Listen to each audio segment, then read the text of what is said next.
Hi book friends, this is Kat. Welcome back to my channel.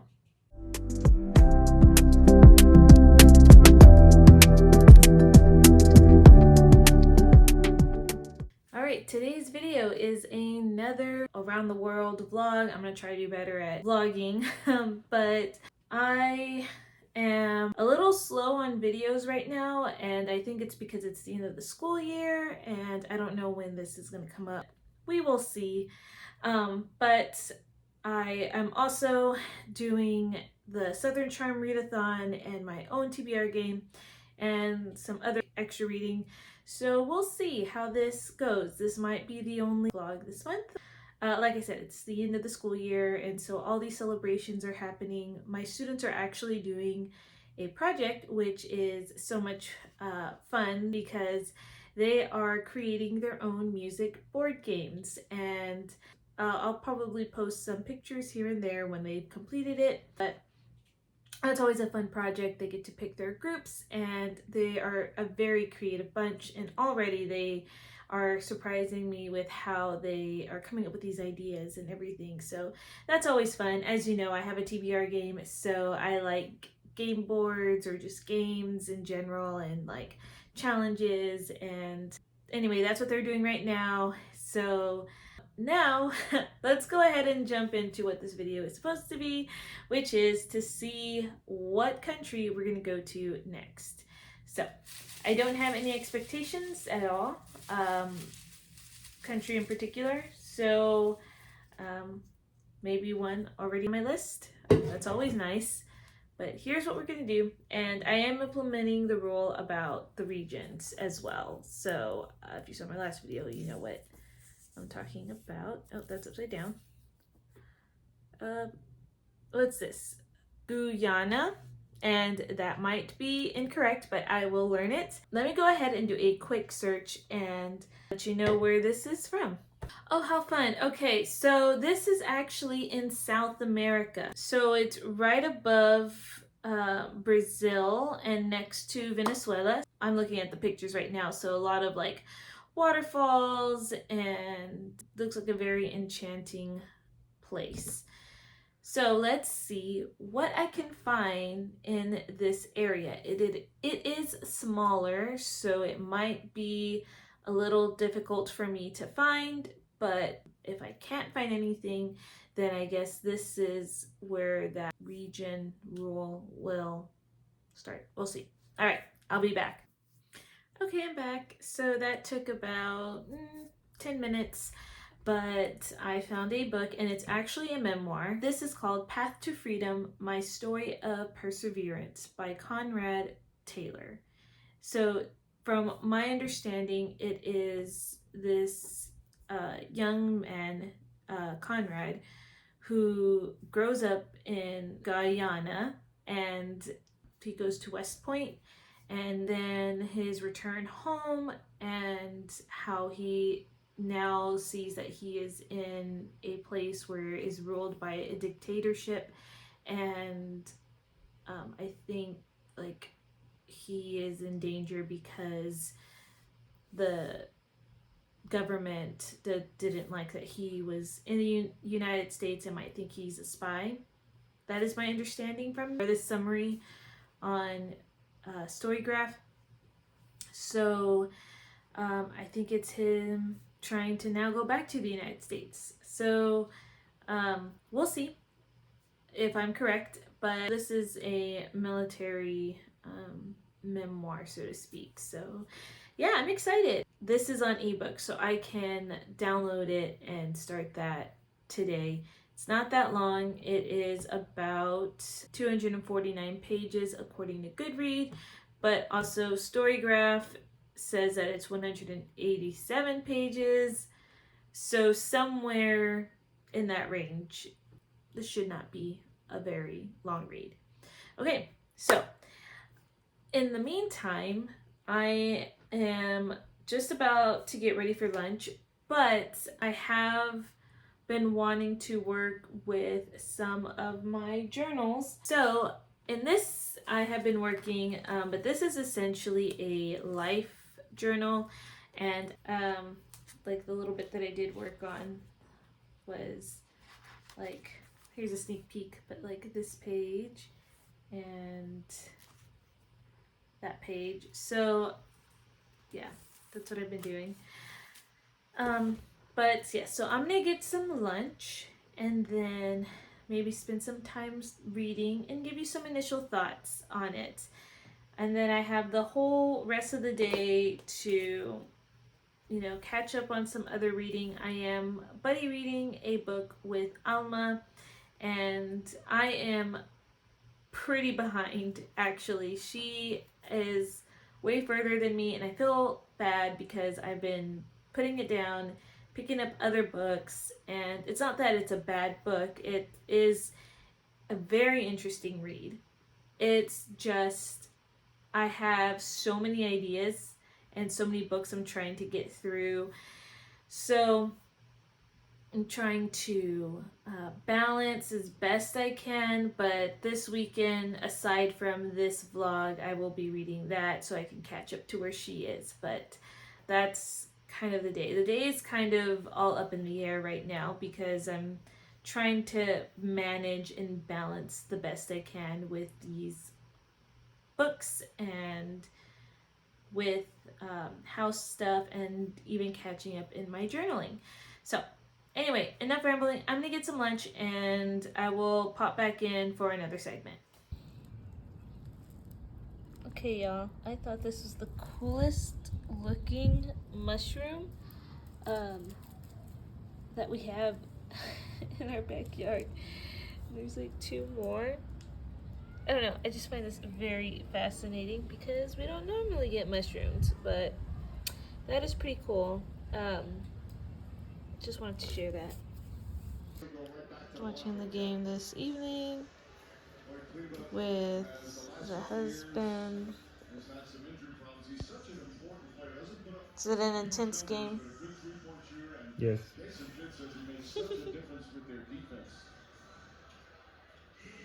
Yeah. Intense game.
It is 8:30 in the evening, roughly, and I did show a few clips and pictures of the library. It was a lovely gathering with my sibling and her kid and husband, as well as my father-in-law. He actually joined us and walked around the outside with us as well, and he lives in our city as well, so it was nice to see him.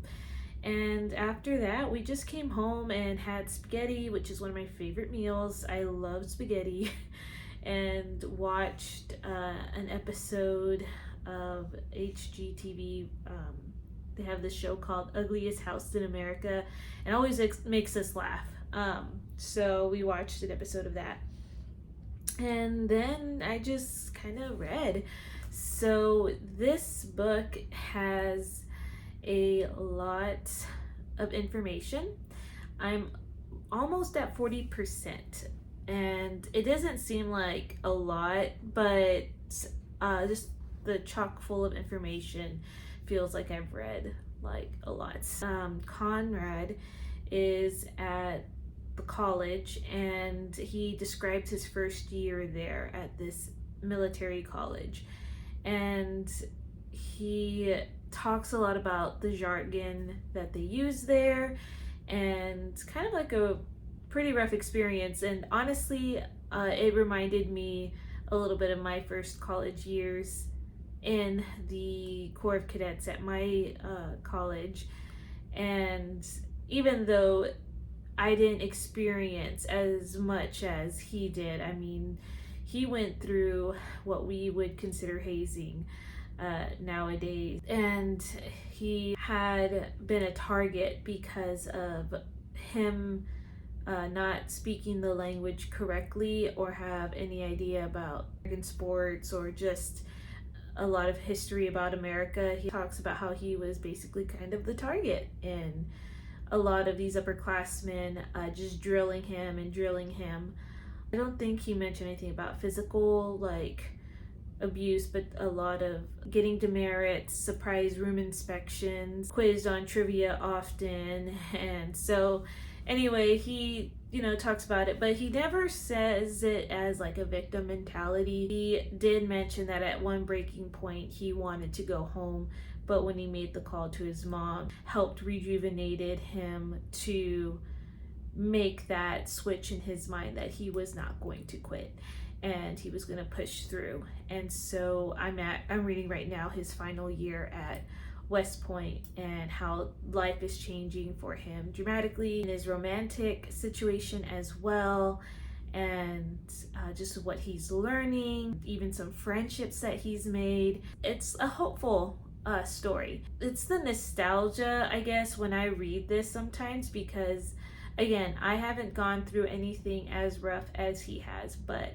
I did endure some ROTC things where I could identify that first day and our upperclassmen coming in, lining us up outside and basically escorting us into our rooms and lay down the basic fundamental like outline of how the year was going to be and just the physical exercise. I got up in the morning at 5 for roll call, and we had shoes that we had to shine, we had brass that we had to polish.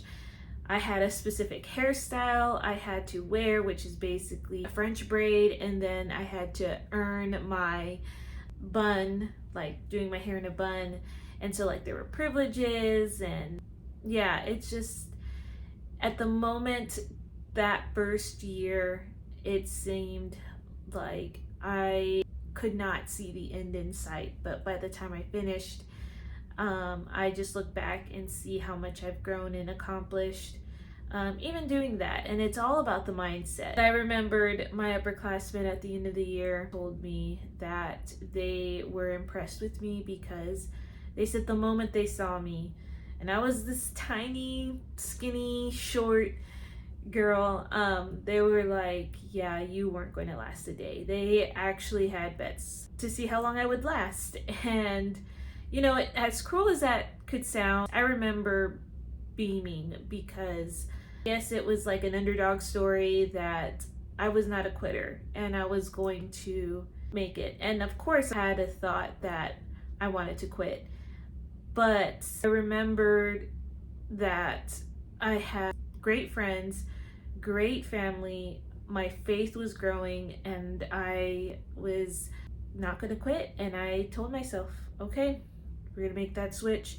A friend told me, take one day at a time. If you think about the whole year and all that you have to go through, you basically become so overwhelmed that it would be easier for you to give up.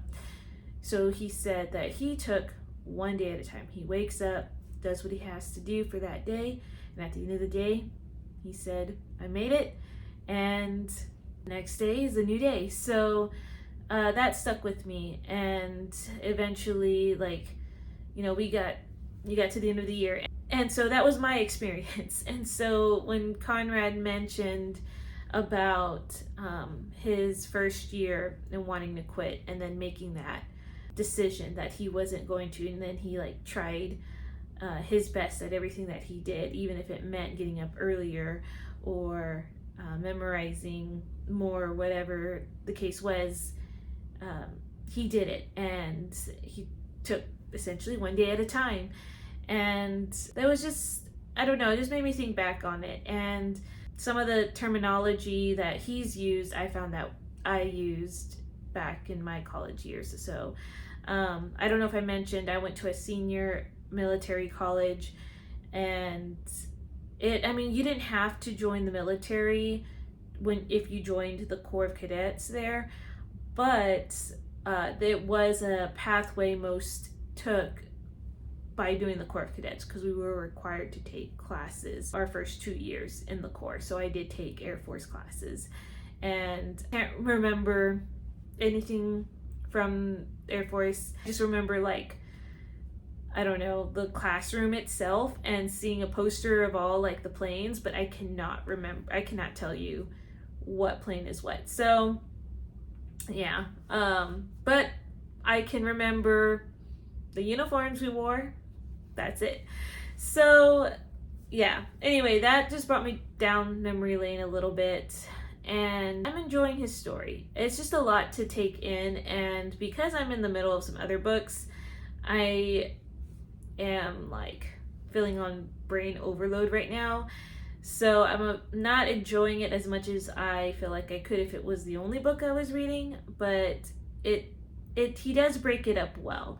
It's not just about his time at West Point. He does talk a little bit more about the political environment that is happening, because the Vietnam War is happening around that time, and just the unrest with that, and then like the hippie movement that's happening as well, and interesting times in America. And then you hear about his relationship with this one woman, and it basically just how he misses her and how they met up again as she found her way to go to school in New York. So she is from Guyana. I find like that as a sweet, refreshing part where he does talk about his relationship, and you know, just him hanging out with his friends. He said he visited Canada one December, I think, and how cold it was,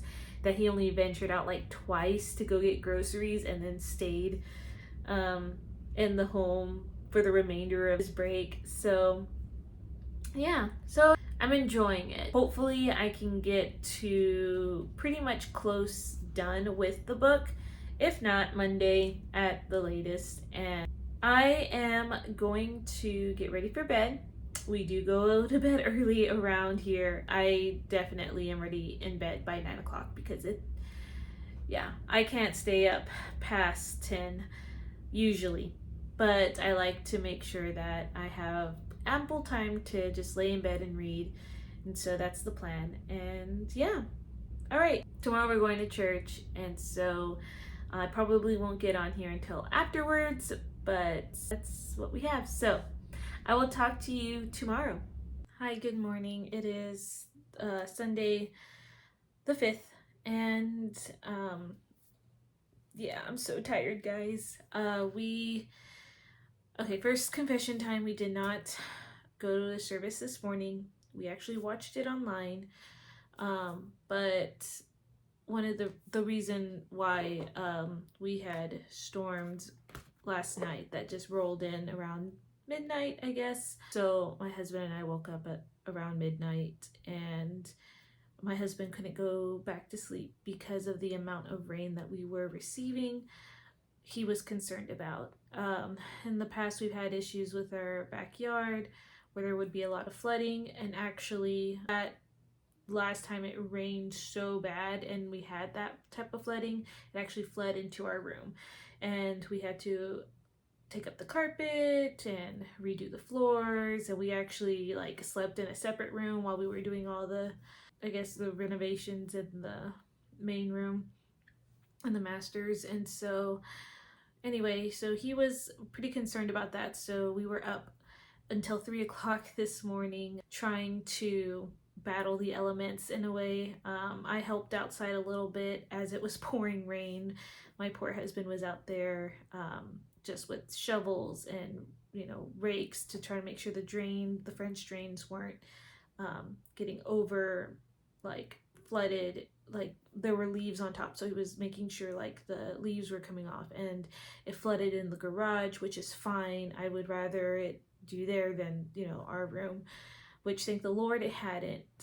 I was also praying about the situation, but yeah, it was a lot of rain, and we are trying to combat this issue. But anyway, this morning we woke up and we got up a little later, well, a bit later actually, and we just decided to just watch it online, let us kind of deal with the flooding today, and just try to get that extra sleep and everything. So yeah, okay, so that was basically last night. I don't have any pictures to show. It did like flood up to like the foundation where the brick and the foundation was, but it did not leak in, so I was very thankful for that. Anyway, so we're gonna work on the outside today a little bit. I did read some last night, and I think the last time I said that Conrad graduated from West Point, and now he's returning back to Guyana, and he goes and he talks more how the politics changed, the political environment shifted, and it leaned more communist country. And one of the government officials, I believe he was an official, was a bit paranoid of anything dealing with America. And he explains a lot more like why. And there's a lot of like details in there that I just kind of skimmed a little through. Basically, him and one of his buddies from Guyana, who also went to West Point, were on like this watch list. And he's just talking about how he is struggling with even finding a job down there, and how there were a lot of red flags about him returning back to Guyana. And so that's where I'm at right now. And he did get married as well. She's pregnant. They are expecting their kid later on that year, but he leaves her in America. So I'm curious to see how he's gonna leave Guyana to go back to America. So I'm just so tired. Anyway, so I think that's all. And hopefully I'll get this book finished today. I'm at a little over 50%. And some of the chapters read faster than others. So I can finish it today and hopefully get another country. So I might need a second round of coffee. We'll see. All right, I will talk to you in another clip. So I just wanted to pop back in because now that I'm done filming, now I remembered everything I wanted to talk about. So I just wanted to mention that some of the traditions that were discussed at West Point reminded me a lot of the traditions discussed at A&M. Of course, two separate colleges, but one in particular reminded me of our tradition of the century tree, which I think they called it the kissing rock or something, down Flirtation Walk. I think like that's what those areas are called. But it reminded me of a tradition that we did at A&M. So the premise in the book, when he talked about going to like the kissing rock or Flirtation Walk, he talks about how when you go with your significant other, I think that it was a sign to be together or something like that. Like it was like you needed, every time you go there, you have to steal a kiss in order for you to be together or something like that. And at A&M, we actually have what's called the century tree. which is where most of our proposals happen. The century tree, you would walk underneath with your significant other, and the tradition says that you will be forever with that person. So in the Corps of Cadets, one of the tradition is to do a saber arch. And so a lot of my buddies would propose to their significant other underneath the century tree, and we would come out in our uniforms with our sabers, and they would walk underneath the saber arch. So I thought that was really cool to see another college do something like that. And I'm pretty sure a lot of colleges have some similar traditions, but I wanted to share some of that.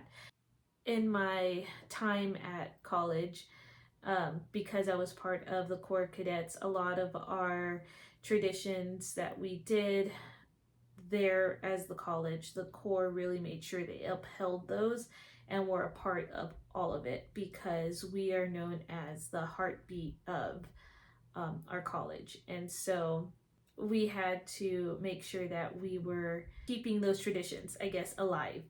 So some I didn't always do because of just my personal beliefs. So hearing the West Point traditions brings back like, oh yeah, we did something like that. That's kind of similar.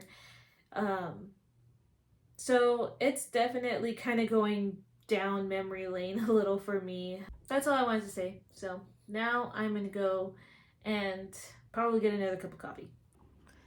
Okay, good morning. It is the 6th of May, and I am in a different location. I'm about to head out the door. I have my little jar here, so what I'm gonna do is I'm actually gonna pick the country that I'm gonna read before I go to school today. So I'm just gonna pick real quick where we're gonna go, and then on the way to school, I'll just kind of give you a synopsis of the book. So I did finish it last night, so I'm gonna mix my hand around in here. And I'm gonna pull this one. So this is the country that I'm gonna go and see where we're going. So let me see if I can do it with one hand.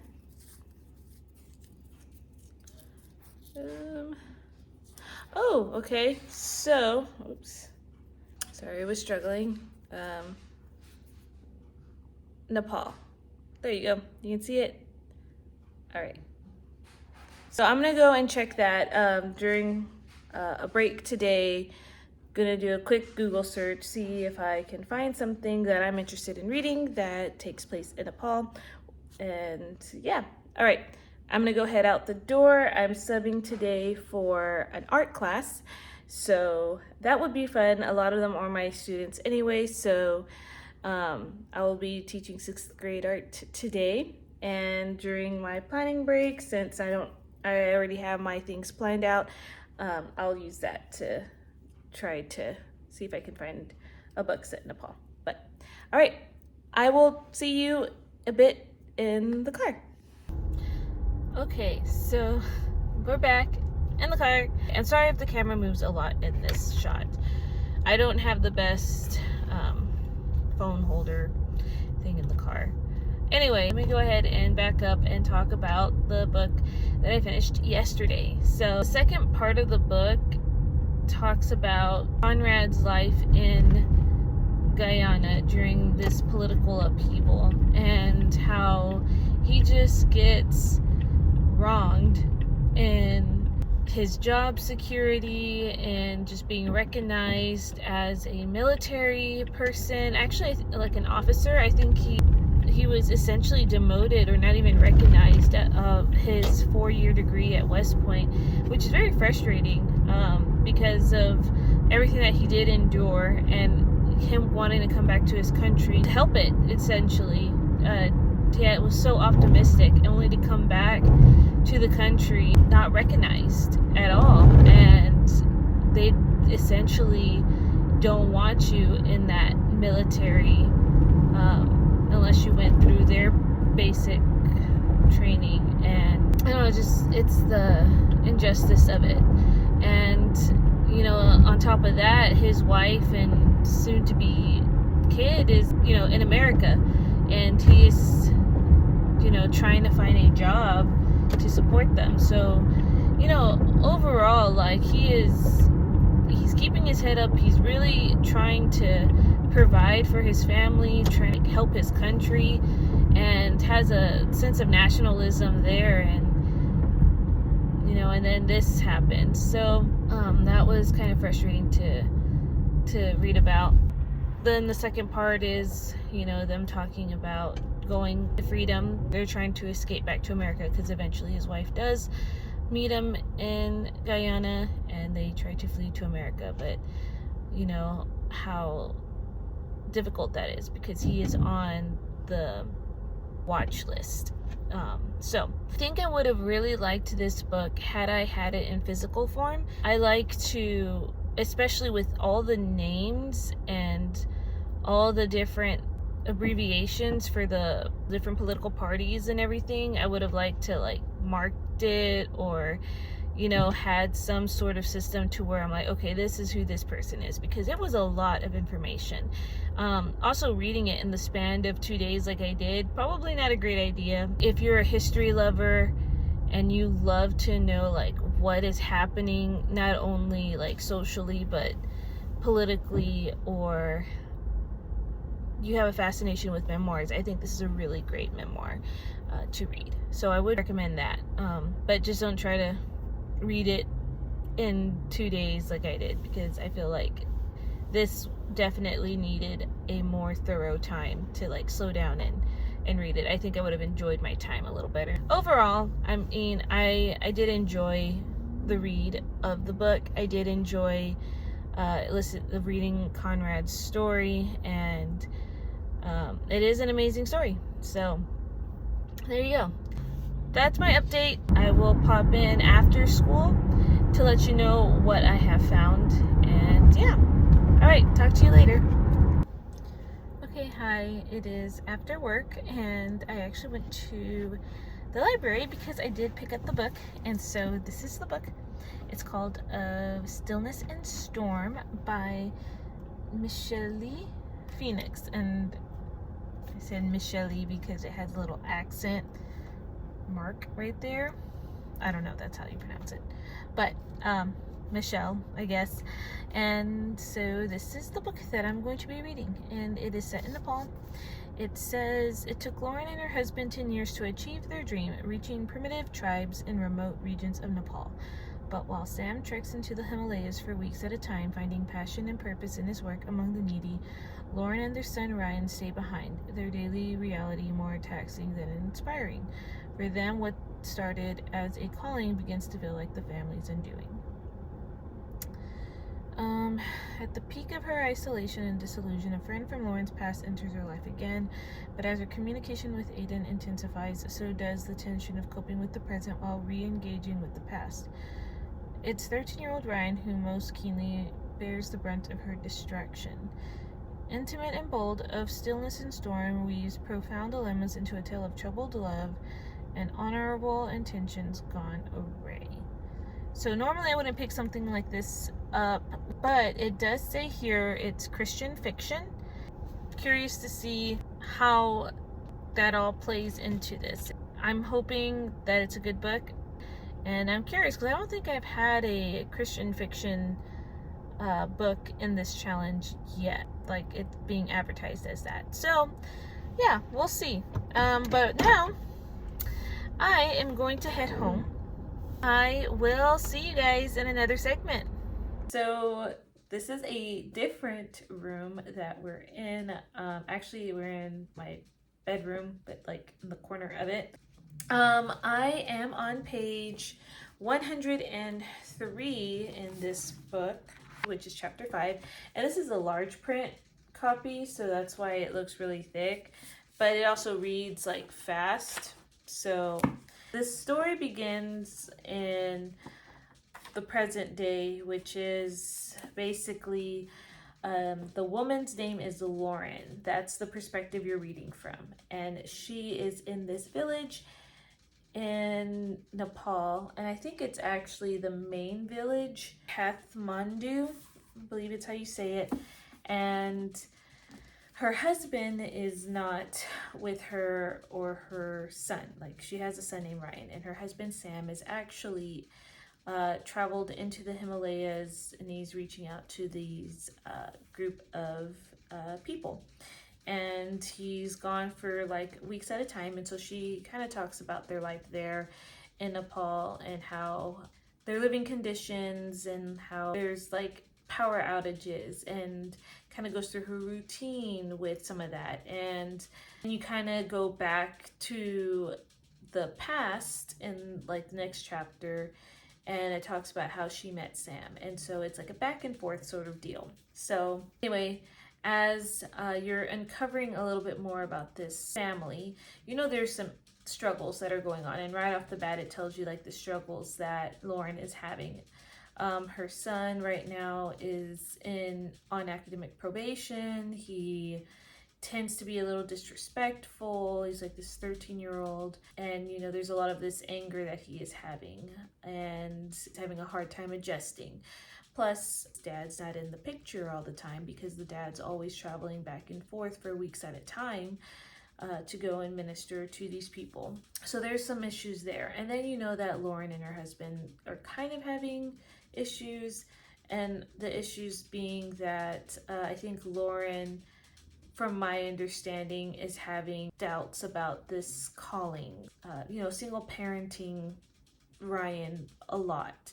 And she's seeing that even her relationship with Ryan is strained, and she doesn't want that. So she's kind of caught in the middle in a way, and she wants to try to make it like better, I guess, even between Ryan and her husband.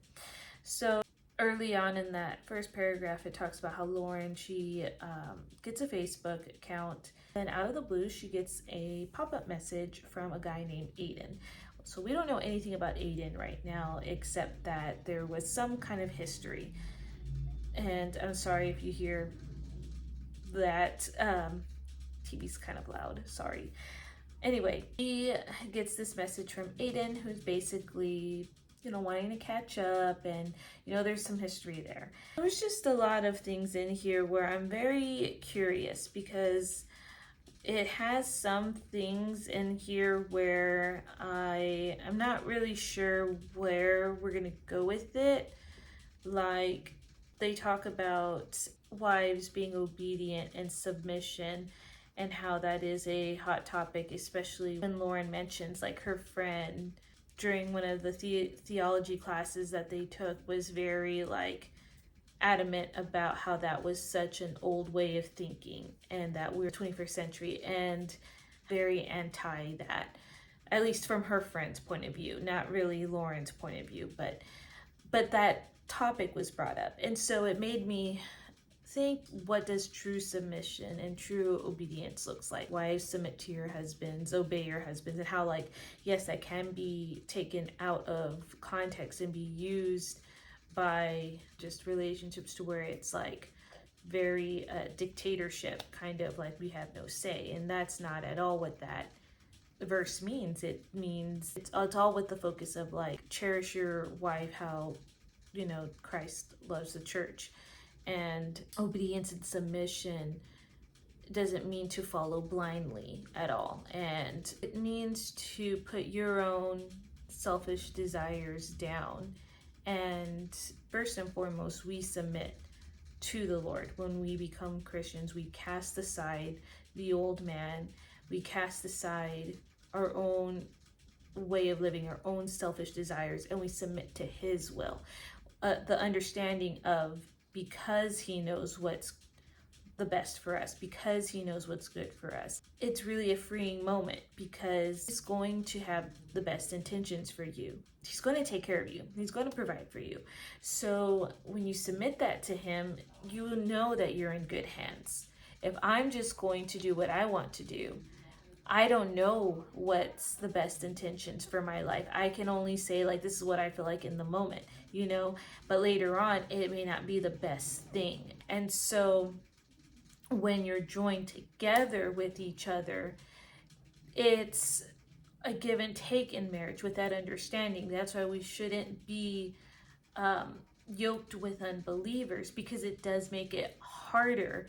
If both of you are yoked together with being submitted and obedient unto the Lord, then with each other, it makes that easier for you to be submitted and obedient with each other. The man will cherish the woman and love the woman. The woman will cherish the man and love the man. They both will come together and will be selfless towards each other.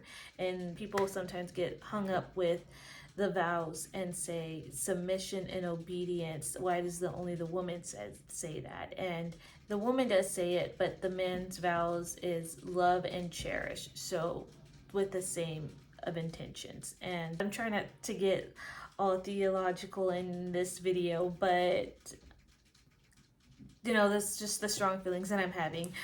Anyway, so going back to this book, right? I mean, this book has brought that up. And it did make me think about where this could go, because that's just one example. And there are some other examples that are being brought up. Other things like Sam seems very bulldozery almost. Right now, present day, their son is like failing school. And Sam is very domineering. And the boy is like, I couldn't finish his assignment because there's this power outage that happened. And Sam was like, well, we have power outages. So when did you have this assignment? Because you procrastinated. And Sam's like, well, this has been our way of living. So basically, this is your own doing. And then Ryan goes back and says, well, if we had some kind of I forgot what it was called, but something like a battery powered, some kind of technology that would help. I don't remember what it was. And Sam was saying, no, we're living like the locals and we're not going to live above our means. And Ryan, they're going back and forth. And it almost seems like Sam has this picture of this is what we have to do in order for our ministry to work. They hired a woman who comes in and cleans and cooks for them, but Sam wanted that because it is reaching out to the locals and will help this woman with a job, even though Lauren wants to cook for her house, or she feels awkward having someone else do that while she's at home. And then Lauren wanted to quit working so far, her commute was over an hour, I think, in another town with these Nepali children. And she wanted to go to teach at the school that was 5 minutes down the road and be in the same school with her kid. And Sam didn't want that because he said, that school where she is commuting to has the local children here, and you're nurturing their minds. The school where Ryan's at is a lot of, I think, missionary kids, or some basically it's not a lot of the local kids at all. It is people like them, and that it's a nice prestigious school, I guess. I don't know. And to me, I'm like, this sounds like a very one tunnel way of ministry, I guess. Your ministry should be the communities around you, but Sam feels like there's this huge calling that he has to answer, his family has to answer, and no matter what, they're going to stick it through despite their own comforts. And so basically Lauren is stuck in this job that she doesn't really enjoy doing at all, and she feels like this is really also disconnecting that relationship with her son, because their relationship's suffering. So it's this whole family is bleeding from the inside out. So I am curious about where this is going, because I hope that the story comes with the conclusion of debunking some of these thought processes of how ministry should look like. If it doesn't, and it kind of continues in this way, I don't think I'm going to like this book. Anyway, that's a long rant of me rambling, and I'm only a third of this book, I feel. So those are just my honest thoughts right now, and I I am curious to see where this is going. I'm curious about even this relationship that she's starting online. Um, Hopefully, it doesn't progress, you know, more in the sense of like even them meeting at all. To me, I see this as a progression of just like attacks because of this vulnerable state that she is in. Then this temptation comes, and I'm hoping that she realizes that within the book, and hopefully she'll come to a stronger faith. I don't know. I'm hoping it doesn't get too complicated like that. That would be one thing where I would be really frustrated. That is all I have to say. I'm gonna try to catch up on comments. I know, like, I try to respond to all the comments on YouTube.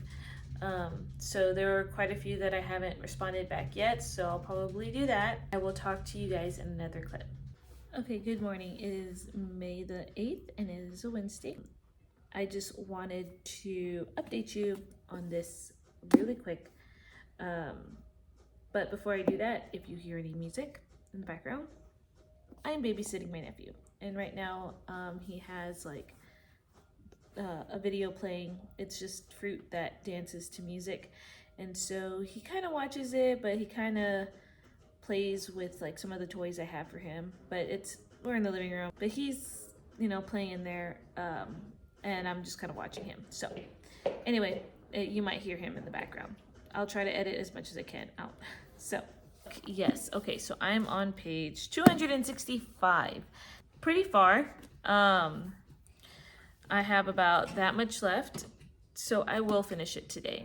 But that this couple, they did have a hard time conceiving Ryan, and so it just makes it that much more emotional because this kid is going through the thick of it, and you see how he has, these issues with the transition to Nepal, and the story does continue in that, Sam is very passionate. He is going to reach these people, and he is just taking this change in strides. You have Ryan, who is acting out, who is moody, who is disconnecting from his family, and it's really breaking the mother's heart.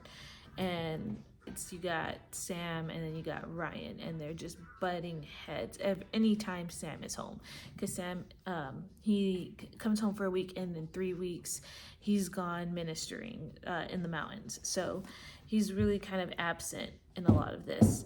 And then you have Lauren, who's in the middle, and she is struggling. She is there for her son. She wants her son to connect with her, but then she's playing dutiful wife, and all the while she herself is grappling with not feeling right. Like, this is tearing her family slowly. And then you see that she is now messaging a lot more with her old friend from her childhood, and that's Aiden. And so you discover something about Aiden that is sad, but at the same time, it adds another layer into the story. And you find also about their past history. The point of the story is she is ready to leave Nepal. She has basically had a meltdown, and she wants to leave, and Sam doesn't.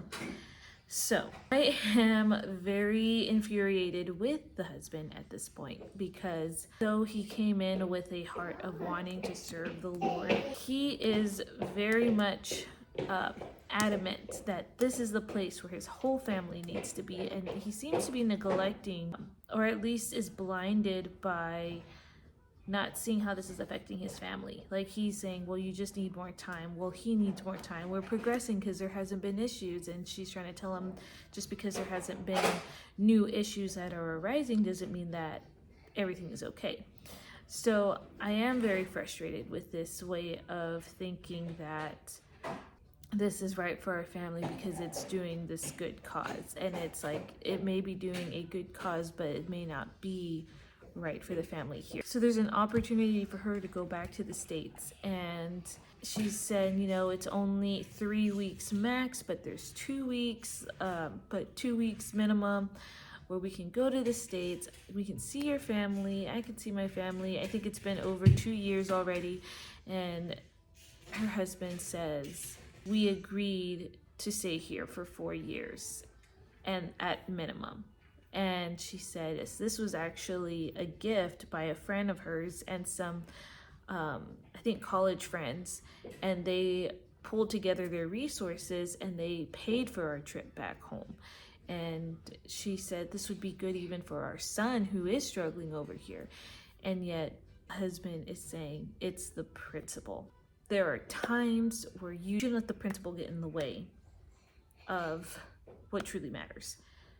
And that's something that the Lord has been working in my life, in my marriage, and I believe He has me with my husband who helps me see that. But you know, there's a balance that has to happen.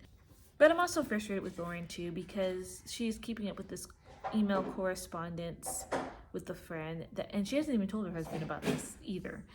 So again, I guess I'm at the point to where I'm looking to see where the book is going to pivot, and hopefully, you know, there is some resolve and a healthy resolve. Like, okay, when is she going to tell her husband? When is he going to come around? Like, that's what I'm hoping, right? That he comes around and they actually grow stronger from this. But yeah, anyway, that's where I'm at, and sorry if there's a lot of distractions in this video. So I will come back in another segment. My nephew and I are going to our library. We need to get out of the house. I think he is getting a little bit cabin fever, but they have a cute little kid section that we're going to. So I'll take him there. I brought my book so I could read while he's playing in the kids section, and it'll be a great time. I am actually going to update a little bit more because finally it has been addressed by her friend about, is this relationship that she is having with Aiden is more than just this friendship, because she knows there's history. And it's like, thank you, finally someone mentions this. And you know, Lauren is just lying to herself about this relationship she's having. Her son is affected by this, and so it's like, okay, now this is the point of the story where she is faced with, okay, is this relationship she is having with Aiden a healthy one? And right now she's trying to convince herself it is nothing more than just a friendship, and she is struggling with guilt. And her husband still doesn't know about this guy. And you know, it even portrays Aiden as someone who's like, if this is hurting your family, then you know, you don't have to continue communicating. I'm just glad to know that, you know, you're still out there, you still remember me, whatever kind of deal. So it kind of paints him though as the innocent in this, and I don't know, I guess I'm just struggling with even that aspect. There's a terminal illness that is in this book too, and it is prevalent in these next few chapters. And so if that's something that, I don't know, that could potentially be a trigger for you, I mean, it doesn't go into a lot of detail, so just be aware of that. We have arrived at our destination, but I just thought I would pop in, talk to you in another segment. So I'm back and I have finished. I haven't had a book in a while where I felt so infuriated by a character, a husband, justified why certain things happened as part of God's purpose. And it felt like he was being absent in his own kid's life and used the ministry as that excuse. He loves his son, he loves his wife, but he says he loves his God more and believes that this is the route that he is going to take and he's going to stick to it. And never mind that what just happened, because there's something critical that happens to his son. Never mind that his son needs him in this hour, in this moment. So that was just, yeah, that was upsetting. So I do want to say there was another content warning in here. There is a suicide attempt. So the epilogue leaves some things unresolved. And though I'm finally happy that Lauren came around and basically, yeah, addresses that what she had been doing with this secret life with Aiden has been a sin. Like, didn't feel completely resolved, I guess. But I read the author's note and I can see that she wanted to, mention, like, missionary families doing well.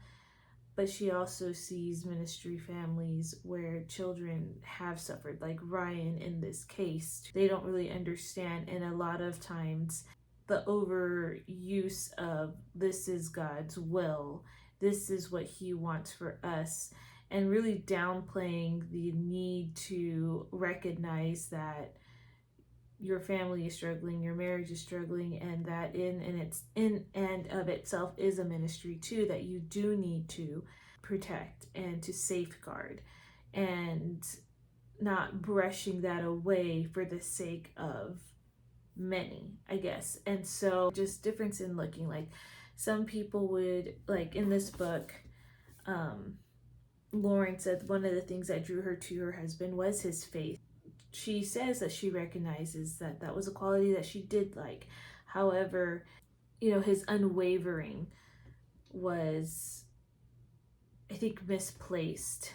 And he, in the end, really hurt his family because of his unwillingness to understand that his family needed him in this time and were trying to convey that to him. And him just using the band-aid approach of, we'll just pray about it, or this is what struggles that God wants us to go through in order to make this His perfect will, or something like that. Like just band-aid things. And really he was just stubborn, and it made me frustrated.